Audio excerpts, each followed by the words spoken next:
VC, the waxed here, and in this video, I had a crazy thrift store haul. I know I say this all the time, but today, local thrift store chain had $1 off all media. So I hit up 3 of their stores, and I think I got a pretty killer haul with one item I don't think I'd ever find at a thrift store. So I just want to quickly go through everything I found. It's kind of all over the place. I'll start off with some cool CD boxes. I found this Eric Clapton Crossroads box that has all this stuff on it. It's a comp for his whole career: Yardbirds and John Mayall and Cream, Blind Faith, Derek and the Dominoes. It's a 4 CD set with a cool booklet inside for $1, because everything was $1, even these box sets. Another kick-ass box set was this Queen The Collection box set, and it has CD copies of classic Queen and Queen's Greatest Hits, which a lot of people have in this cool box, but it also has a radio interview CD and this postcard here that's really cool.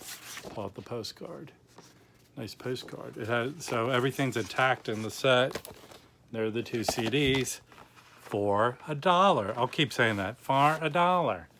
It's all $1. Let's see what else I got. I got a couple Carpenter's albums. I got a white label promo of this Carpenter's album, which is right here. Sorry. White label promo, pretty cool. It has the inner, it has everything, and it's kind of mint. So really cool with the hype stickers. Don't sell that. And there you go. And then, you know, I was looking this one up on Discogs. I've seen this album forever. It's their, Christmas album. But this particular version, which has the scratch out and the dead wax, is worth a considerable amount of money. So crazy. And you know what? I only paid $1. $1. Here's an interesting album, the Angry Muse. And it's a collection of protest, songs. And the only person I'm gonna name, I don't know Peggy Seeger, but I'm assuming she's Pete Seeger's daughter, being all protest songs and stuff. And this is a British press on this Argo label, so kind of cool. And again, this is in beautiful shape. The cover's a little rough, but the album's nice. I don't know much about I don't know much about Mark Allman. I listened to some of this, and it's kind of jazz fusion, but intermitting, kind of like narrated dialogue, kind of not singing. It's a cool. This a little rough on the top there, but it's a cool packaging here where you just pull out the inner sleeve, like envelope style. It has the original, and it is on the kind of a special label there for Blue Thumb. Beverly Hills, California. This is from '71, I believe, but really cool. The music part of this album is good. The narrating lyrics, I found a sealed copy of the new, well, you can read and I can't speak. It's Jackson Browne's new album. It's a double disc, sealed, brand new. It just came out last year. And I paid $1. $1 for all these, crazy. Rob McEwen, Seasons in the Sun, this is still in the shrink. And the album's minty fresh with that cool Warners where you can order those lose leaders, which I wish they still had now. Bring back the lose leaders, Warners. So you lose and we win. I do not know this person, but I found 2 of her albums. Morgana King. Any of you people out there who watch my videos and are really cool about giving me information, let me know. It's, it's orchestrated jazz, conducted by Tori Zito. But I'm very interested. And here's a nice old school Warner inner sleeve here. And these are just all, I don't know whose collection this was when I went to the store, but these are all in mint condition. Look at that cool label. So really nice. All right, people, do your job. Tell me who this Morgana King is. Awesome. Found a Joan Armatrading album. Like Joan Armatrading. Don't know all her stuff. But, you know, at a time where, you know, female singer-songwriter rock musicians were not plentiful. There he is on A&M. She was doing it. She was out there, you know, doing her thing, and you got to respect that. Here's an interesting one. Do not know this person. This is a German kind of torchy jazz singer, Vienna by Night, Liane. And I listened to some of it. The music's really good, and she's singing all in German. But there wasn't many pressings of this album on Monitor. So, anyone know anything about this? I listened to some of it online. It sounded cool. This is a very vilified album. A lot of people hate this. But I found a copy of Yes Tormato. So, when you find a copy, do you get it? Especially if it's $1? You know? I love Yes. And this one's in very fine condition. You know? So, that's the dilemma. It's $1. You can never have enough copies of Blood, Sweat, and Tears. Especially if it's in listenable condition, because this record is always beat to shit. Yeah, I said a curse word. Sorry.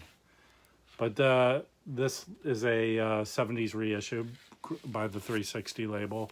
But it's in decent shape. And I love, you know, has the gatefold. If you do not have this album, get it. I mean, you can always find a copy. But again, it's hard to find one that's in decent shape. That one is. I found two I'm not a Joan Baez person, but I found two of her albums in mint condition, especially this one, which is a white label promo. You find a white label promo, it's always good. In decent shape, and it has the, you know, original inner. And there you go. White label on A&M. Joan Baez. Look at this. And it's, you know, it's a white label promo with a hole in it. I want to do a video where I find out, because I find a lot of hole punches, and I get records. I've talked about this before from friends who have companies. When they send me records, there are hole punches in them, or scratches across the UPC code. But this is white label promo, and it also has a hole. So all you weirdos who come after me saying that's not a promo, it's just a cutout, you don't know what you're talking about either. Everyone seems to be up in the air about this nonsense. And then here's a nice minty copy. It's a special thanks to Joni Mitchell right there. And this is, there's the inner sleeve. And let's look at this one on that old, you know, kind of boring A&M logo. You know, the A&M, this A&M logo and that Columbia 360 logo need to go away. I don't like it. Now I want to show you. I got all these again for $1. I keep saying it. And you're going to see how mentally insane this thrift store was. $15 they wanted for this. For the cool Cheech and Chong album. Where you, you know, you pull up the inner of the car. And there it is. It's all the weed. Oh, wait, there's graffiti. But on the other side. Yeah, it's all the weed they have hidden in the car. There you go. Cheech and Chong. I love Cheech and Chong. Okay, I found a couple of Mike Oldfield albums. And I have this I found thrifting. Not the best copy, but very listenable. This is a reissue, an 80s reissue with a cool double Virgin label. The other one is kind of a unique label, I think, to the album, but this one is really cool. And this thing is looks like it's never been played. So I'm gonna, get rid of my old copy of this, and I'm sure this one's gonna sound a lot better. This reissue. I'm all about what sounds best. But here's another one. This is a 75 album from 75, and I think it has his unique label on it. Yeah, that's like the label that's on the first album. That's a cool ass label. Someone was high when they designed that label. I have a copy of this, and again, these were all $1, right? Because there was a special today. But this is a dollar bin album. Even though this is an awesome ass album, I have this. I picked up another copy for $1. I realize they're trying to get as much money as they can for their charity, but this sucker looks unplayed too. This should have been played. Okay, this next bunch is like my wheelhouse. I like shit my pants. Again, I cussed when I went into the thrift store. Let's wait a second. I found a sealed classical album. Now I know these Camden ones are not so special, and this was not album was not pressed a lot, and it's sealed. It's a 1957 album, and it has the price tag inside of it. So album's $1.97. Then I wanted to show for that reason, but sealed. It's always cool to find a really old sealed album.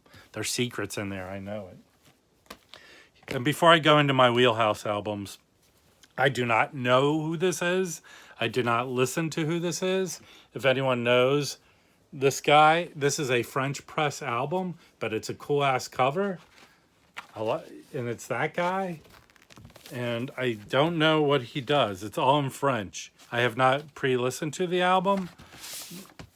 And this is mint. It looks unplayed, and it's a cool ass label. If anyone knows Amar Anachari, which I think he's Armachari, he's Leo Ferrer. Anyone know about him? Tell me about him.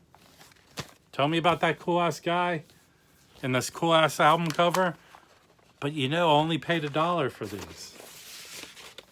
Okay, my wheelhouse. When I went in and saw a stack of these, because today was that special day where everything was $1, I was like, what? I'm a huge ass fan of Chico Hamilton.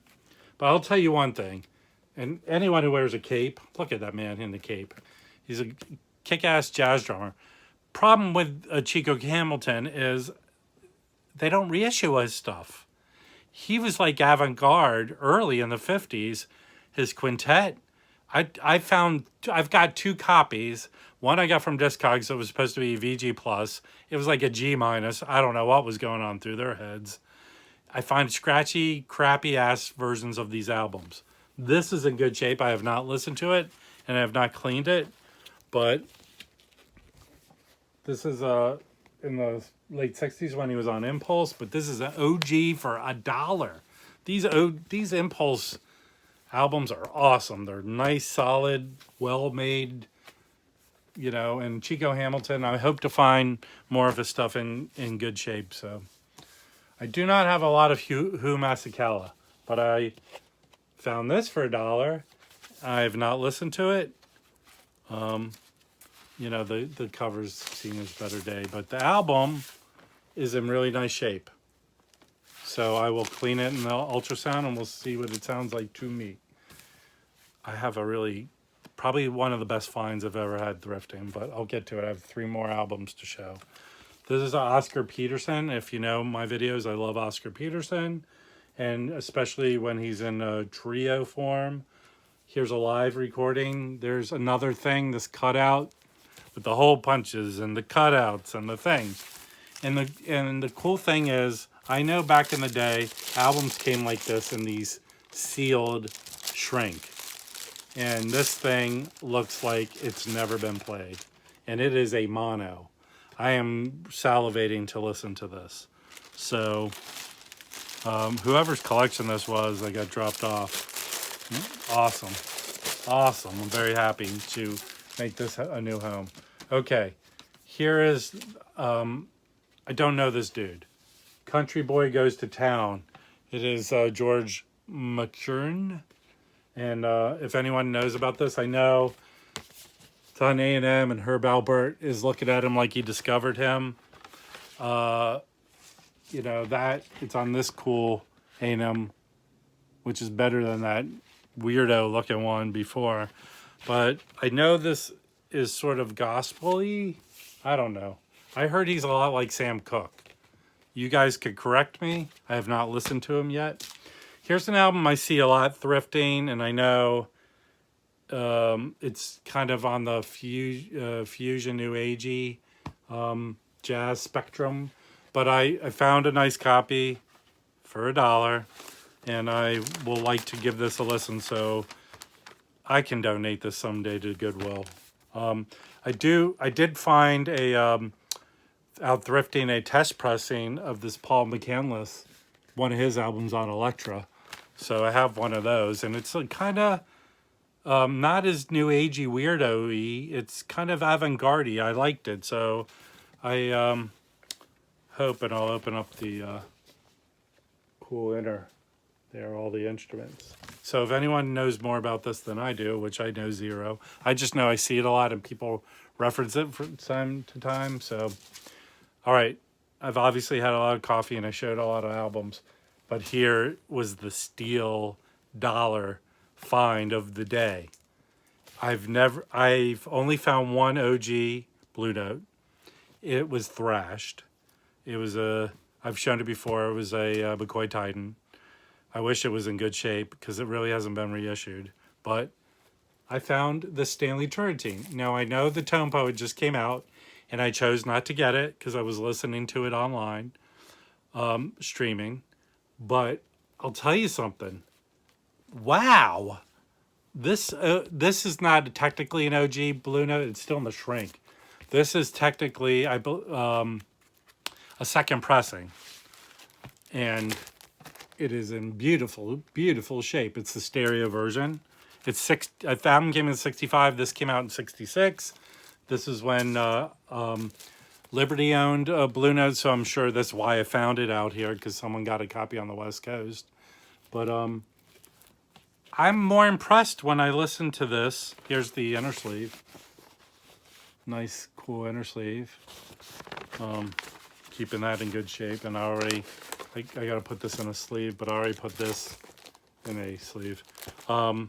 This sounds great. There's some scuffs on it, but it cleans up nice and it plays through them really well. So I'm impressed with these old Blue Notes standing up to the time, because I have Art Blakey, an OG Art Blakey that is, you know, scratched to hell.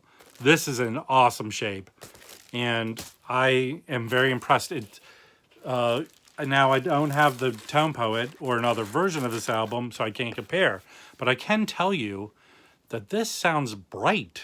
It has a nice, bright sound to it, and it jumps off the vinyl when you play it. It's just very kinetic. And, you know, you guys tell me if that's your experience with these OG Blue Notes, because I'm kind of impressed by that.